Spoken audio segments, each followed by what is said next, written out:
Terima kasih pemirsa Anda kembali menyaksikan Kominfo Newsroom. Pemirsa, selain memiliki kenyamanan untuk tinggal di kota Banjarbaru juga memiliki potensi investasi yang besar. Dan oleh sebab itu, pemerintah terus menggencarkan berbagai program untuk meningkatkan kesejahteraan masyarakat Banjarbaru. Dan berikut kami akan mengajak Anda untuk menyaksikan bagaimana kenyamanan tinggal di Banjarbaru dan seperti apa potensi yang ditawarkan oleh kota Banjarbaru.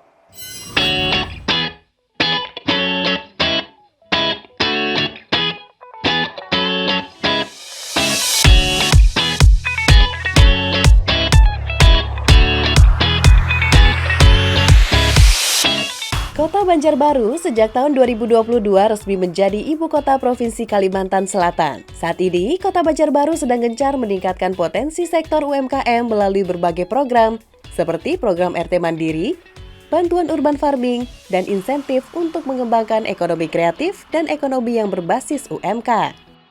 Tak hanya itu, kini banyak investor yang masuk ke Kota Banjarbaru. Terbukti pada tahun 2022, di mana Banjarbaru memiliki target investasi yakni sebesar 130 miliar rupiah, dan ternyata mampu terrealisasi hingga lebih dari 700 miliar rupiah. Hal tersebut berdampak baik pada kondisi ekonomi masyarakat Banjarbaru. Banjarbaru juga termasuk kota dengan penduduk yang aktif dalam berbagai kegiatan, mulai dari aktivitas perkantoran, perdagangan, hingga kegiatan masyarakat lainnya. Pemerintah pun turut hadir untuk memberikan hiburan dan ajang rekreasi bagi masyarakatnya. Selain itu, tatanan kota Banjarbaru juga semakin diperelok. Tak heran masyarakat yang tinggal di kota penyangga IKN Nusantara ini merasa aman dan nyaman.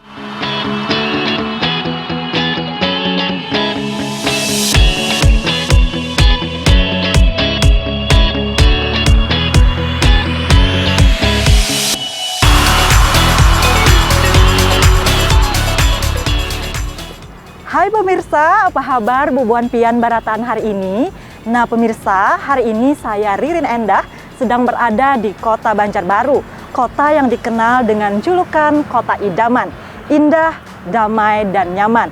Pemirsa, selain itu kota Banjarbaru juga memiliki potensi yang sangat unggul di bidang industri dan juga perdagangan. Penasaran apa saja sih potensi yang ada di kota Banjarbaru? Bagaimana keramah tamahan penduduk yang ada di kota Banjarbaru? Ikuti terus perjalanan saya di kota Banjarbaru.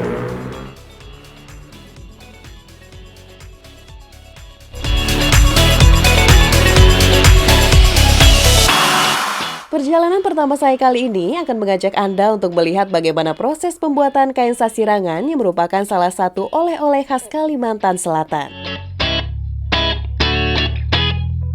Pemirsa, saat ini saya sedang berada di salah satu pengrajin sasirangan yang ada di kota Banjarbaru, yaitu tepatnya di Atun Sasirangan. Dan saat ini sedang bersama saya ada Mbak Amel.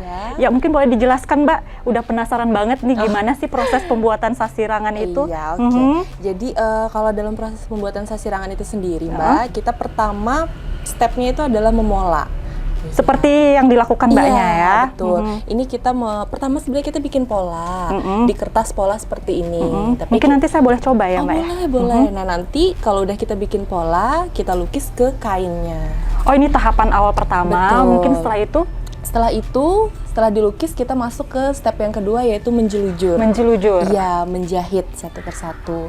Setelah selesai dijelujur atau dijahit, kita masuk ke proses ketiga yaitu menyisit atau menarik.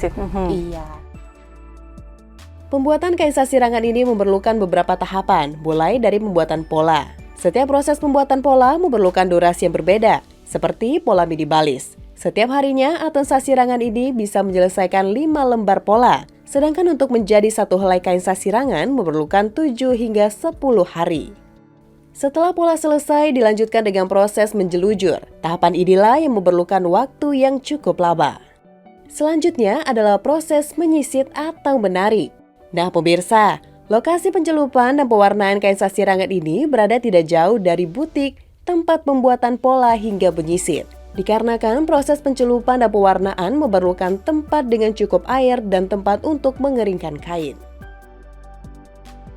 Ini harus cepat sih sebenarnya kalau dalam proses mewarna itu Mbak. Jadi kalau misalnya pertama tadi kan kita celupin, itu dikucek-kucek berapa kali, kita ulang, kalau udah diangkat masukin lagi, udah 2 kali, coba lagi sampai ya 2 atau 3 kali pengulangan. Setelah selesai proses pewarnaan dan pengeringan, tahapan selanjutnya adalah pembordiran atau dijahit. Membutuhkan ketelitian dan kesabaran dalam setiap proses pembuatan kain sasirangan untuk menjadi produk yang berjual beli tinggi.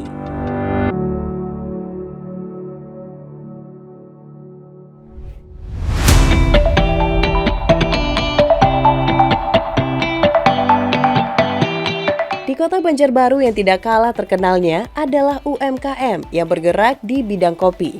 Nah, kali ini saya sudah janjian bersama dengan Wali Kota Banjarbaru Bapak Aditya Mufti Arifin yang akan bercerita tentang bagaimana pemerintah Kota Banjarbaru memfasilitasi masyarakat yang fokus pada industri kopi. Dan lokasi saya saat ini yakni di Kampung Kopi di Biji Kopi Borneo, Kelurahan Loktabat Utara.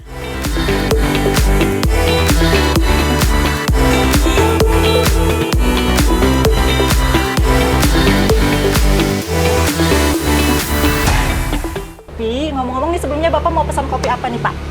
Minta Americano Liberica. Americano Liberica. Sepertinya udah sering kesini, Pak ya? Jadi kalau di Banjarbaru ini kopi yang subur itu pertama Robusta, kedua Liberica begitu. Robusta dan Liberica. Iya. Ngomong-ngomong, Bapak memang pecinta kopi sejati kah Sedikit. nih? Sedikit. Oke. Ini saya duluan nih Pak Oke, ya. silakan, Kita sambil Mbak. menunggu, kita sambil berbincang santai ini hari ini sambil ngopi-ngopi juga tentunya di kampung tematik yang sudah sangat terkenal juga ini di Banjarbaru. kopi. Kampung tematik yaitu produk unggulannya kampung kopi Iya, ini Pak ya, Kampung salah Kopi satunya. di Sidodadi, Sidodadi. Loktabat Selatan, Banjarbaru. Jadi ini Banjarbaru sekarang kan Pak sudah menjadi ibu kota Provinsi Kalimantan Selatan. Semenjak tahun 2022. Potensi apa aja sih Pak sekarang yang sedang berkembang pesat di kota Banjarbaru itu sendiri?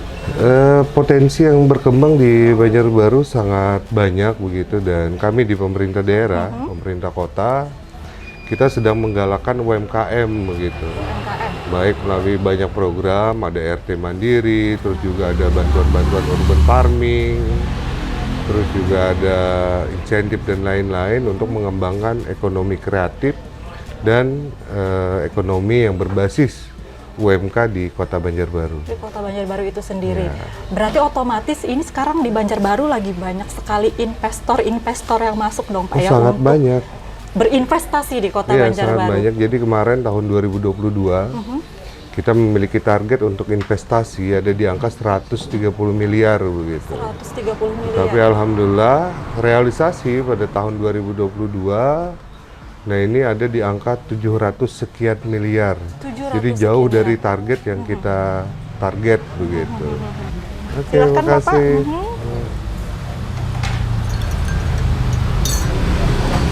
Bagaimana Pak?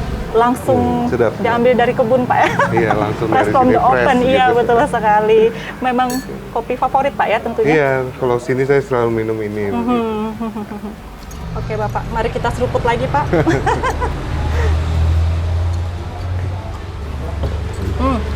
Sekali lagi Pak, kami mengucapkan terima kasih Iya, banyak sama-sama, atas Mbak waktunya Riri. pada hari ini. Kita ngobrol-ngobrol santai sambil berbicara tentang kopi tentunya di kampung kopi ini, di kampung tematik produk unggulan di kota Banjarbaru. Terima kasih, sekali Mbak lagi Pak Riri. ya. Sukses selalu untuk Bapak Amin, tentunya terima Pak Wali Kota kasih. Banjarbaru kita, Bapak Haji Muhammad Aditya Mufti Arifin. Ya, itulah pemirsa tadi bincang-bincang santai kita dengan Wali Kota Banjarbaru, Bapak Haji Muhammad Aditya Mufti Arifin. Dan ikuti terus perjalanan saya di Kota Banjarbaru.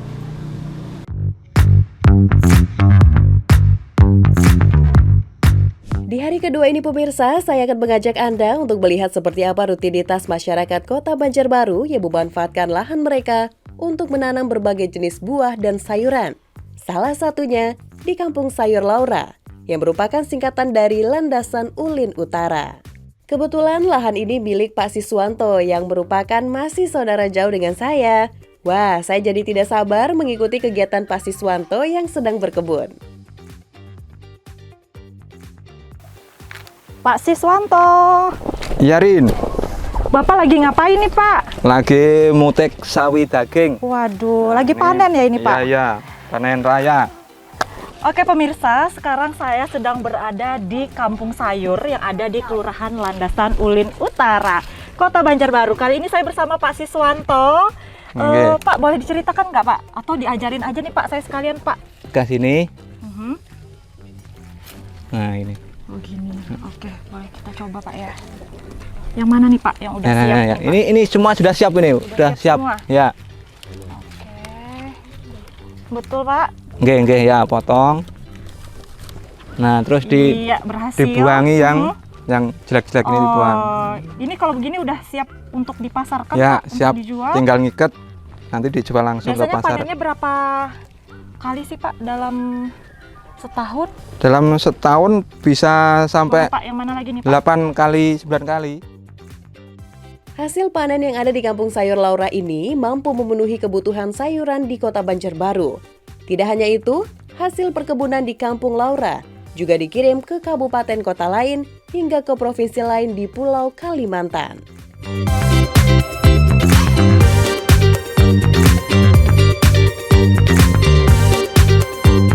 Di Kelurahan Landasan Ulin Utara ini untuk tahun ini ada tiga RT yang mendapatkan bantuan. Yang pertama adalah untuk pengembangan hidroponik buah melon.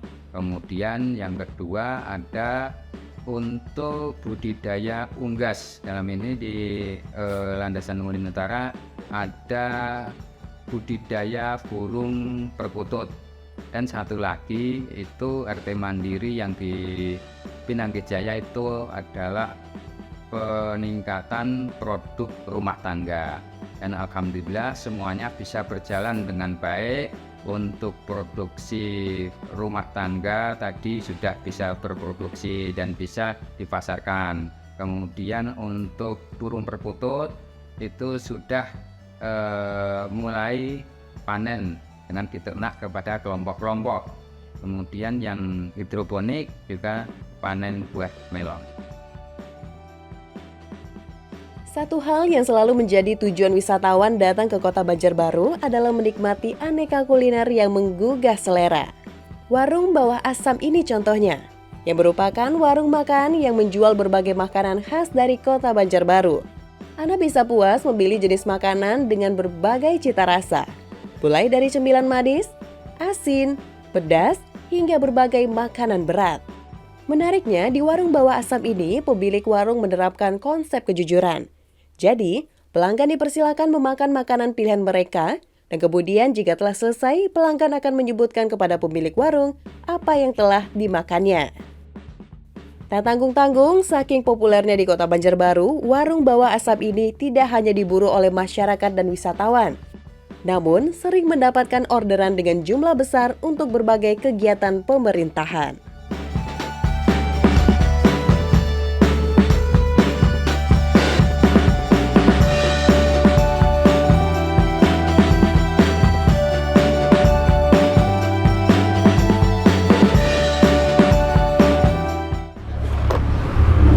Ya pemirsa, sekarang saya sedang berada di Warung Bawah Asam yang ada di Kota Banjarbaru, tepatnya di Kecamatan Cempaka. Saat ini saya sedang mencicipi berbagai macam penganan kuliner khas Kota Banjarbaru seperti yang ada di depan saya ini.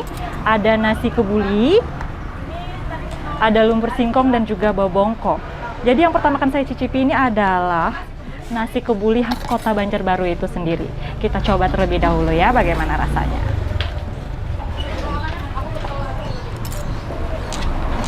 Oke. Bismillahirrahmanirrahim. Jadi bedanya nasi kebuli di Kota Banjarbaru dengan daerah-daerah lainnya yang pernah saya temui. Jadi nasi kebuli di Kota Banjarbaru itu identik dengan bumbu ataupun rempah-rempah khas Kalimantan Selatan, Banjarmasin, di mana ini bumbu-bumbu ataupun rempah-rempah khas sangat terasa sekali di nasi kebuli yang ada di Kota Banjarbaru ini. Di sini mungkin bisa kita lihat ada suiran dari telur dadar, juga ada dendeng. Mungkin ini ada dendeng khas dari Banjarmasin sendiri, yaitu ada irisan ikan gabus ataupun ikan haruan yang disuir tipis-tipis. Mungkin kita cicipin lagi ya.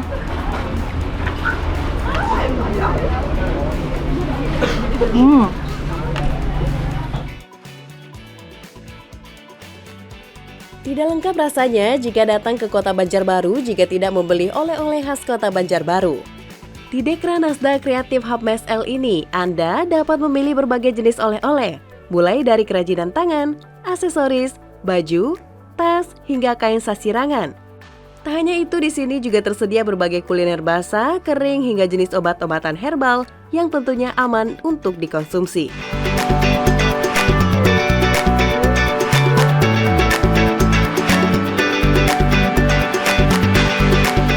Dengan berbagai program yang telah dirakit dan dijalankan dengan sungguh-sungguh oleh pemerintah Kota Banjarbaru tersebut, diharapkan mampu meningkatkan taraf hidup masyarakat.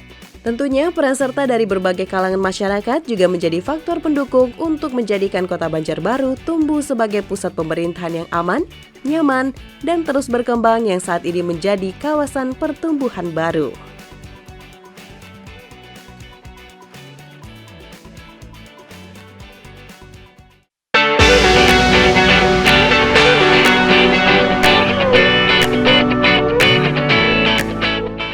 Pemirsa, selesai sudah saya mengajak Anda untuk berkeliling Kota Banjarbaru, menikmati keindahan alamnya, kenyamanan tinggal di Kota Banjarbaru, serta potensi yang dimiliki Kota Banjarbaru. Nah, bagi Anda yang berkunjung ke Kalimantan Selatan, jangan lupa untuk datang ke Kota Banjarbaru. Saya Ririn Endah dan sampai jumpa.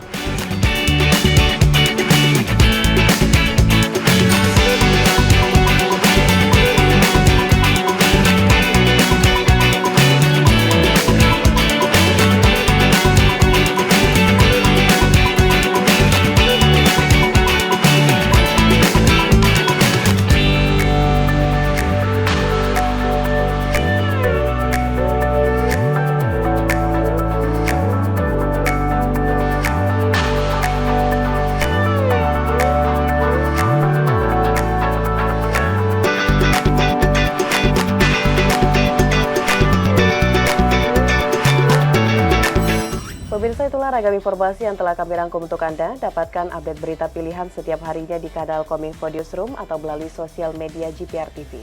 Saya Mona Azarinisa, terima kasih untuk partisipasi Anda. Selamat malam dan sampai jumpa.